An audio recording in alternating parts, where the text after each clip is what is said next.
काही दिवसांपूर्वी इंटरनेटवर एक व्हिडिओ बघितला.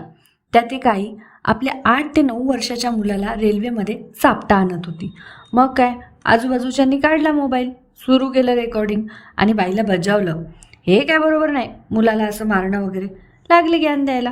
त्यावर आईचं म्हणणं असं होतं, माझा राग शांत होईपर्यंत मी याला मारणार, इतकं मर कष्ट करायचं, याची फी भरायची आणि याला साधे चांगले मार्क्स नको मिळायला.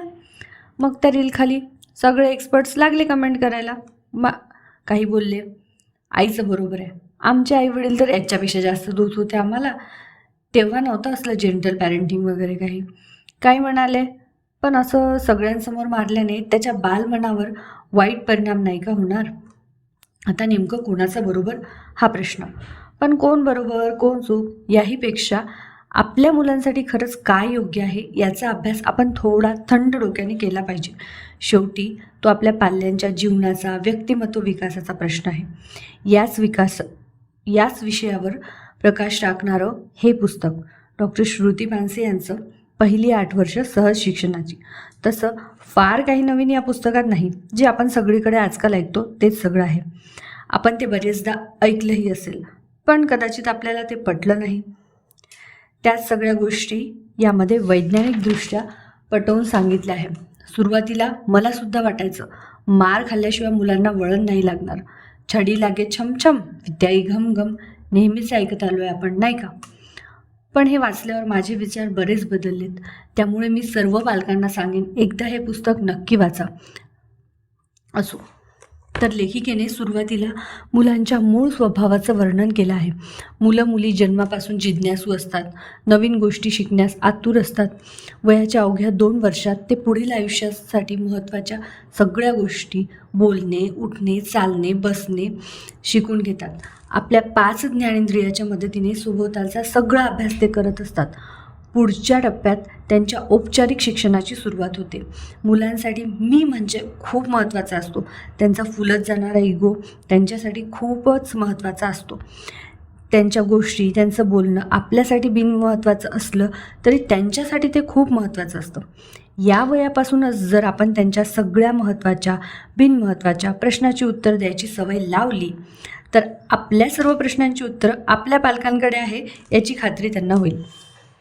मुलांना वेगवेगळे अनुभव, जसं पावसात भिजणं, वॉकिंग ट्रॅकच्या अगदी काठेनं चालणं, चित्र काढणं, ज्या गोष्टीमध्ये त्यांना थ्रिल वाटतोय ते करण्याची संधी आपण त्यांना द्यायला पाहिजे असं लेखिकेला वाटतं. जेव्हा ते काही नवीन करून बघत आहेत तेव्हा त्याबाबतची सर्व सावधगिरी बाळगायचं काम पालकांचं आणि नवे अनुभव घेण्याचं काम मुलांचं, असं ठरवूनच टाकायचं. बालपणच्या पूर्ण प्रवासात लेखिका मुलांच्या भावना, त्यांचा इगो या सगळ्या गोष्टींना खूप महत्त्व देताना दिसतात. त्यांच्या मते मुलांच्या बुद्ध्यांकापेक्षाही त्यांचा भावनांक महत्त्वाचा आहे. इमोशनल इंटेलिजन्स या गोलमनच्या पुस्तकांचा रेफरन्स घेत त्या सांगतात, जो व्यक्ती आपल्या भावना चांगल्या प्रकारे हँडल करू शकतो तो जीवनातल्या सगळ्या समस्यांना चांगल्या प्रकारे तोंड देऊ शकतो. लेखिकेच्या मते वारंवार मार खात राहणं, अपमानित होणं हे मुलांच्या भावनिक, मानसिक, बौद्धिक तसेच शारीरिकही वाढीसाठी घातकच आहे. याचा अर्थ आपण मुलांचे सगळे हट्ट पुरवावे असा होत नाही. मुलांना होकार आणि नकार दोन्ही पचवता यावे.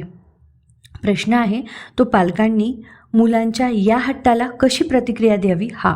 कधी युक्तीने, कधी गोष्ट सांगून, कधी हकीकत सांगून, तर कधी लहानपणच्या आपल्या गोष्टी सांगून प्रसंगानुसार वागावे. मुलांना सारखं मारणं हे लेखिकेला डर सिनेमातल्या नटासारखं वाटतं. ज्याच्यावर आपण जीवापाड प्रेम करतो त्यालाच इतकं छळतो. आपला हेतू चुकीचा नसतो, पण कदाचित मार्ग चुकतो. आपण पालक म्हणून मुलामुलींच्या बौद्धिक आणि शारीरिक विकासाला खूप महत्त्व देत असतो, तसं भावनिक विकासाला देत नाही. लेखिकेच्या मते भावनेचा संबंध थेट मुलांच्या शारीरिक आणि बौद्धिक वाढीसोबत आहे. या पुस्तकामध्ये पालकांनी काय करू नये यावर सखोल आणि वैज्ञानिक दृष्टीने स्पष्टीकरण दिलं आहे. पण काय करावं यावर फार चर्चा होताना दिसत नाही.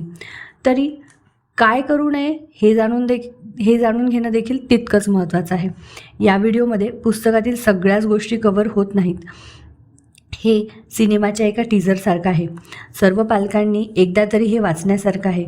इंटरनेटवर कमेंट करण्याइतकं पालकत्व सोपं नाही. आपल्या पाल्यासाठी काय योग्य आहे याचा सखोल अभ्यास आपणच केला पाहिजे आणि जाणीवपूर्वक वागलं पाहिजे. भावनेचं गुलाम होऊन त्यांच्यावर सगळा राग नको काढायला. तुम्हाला या विषयावर काय वाटतंय कमेंटमध्ये नक्की सांगा. व्हिडिओ आवडला असेल तर लाईक करा. भेटूया पुन्हा नवीन एका पुस्तकासोबत.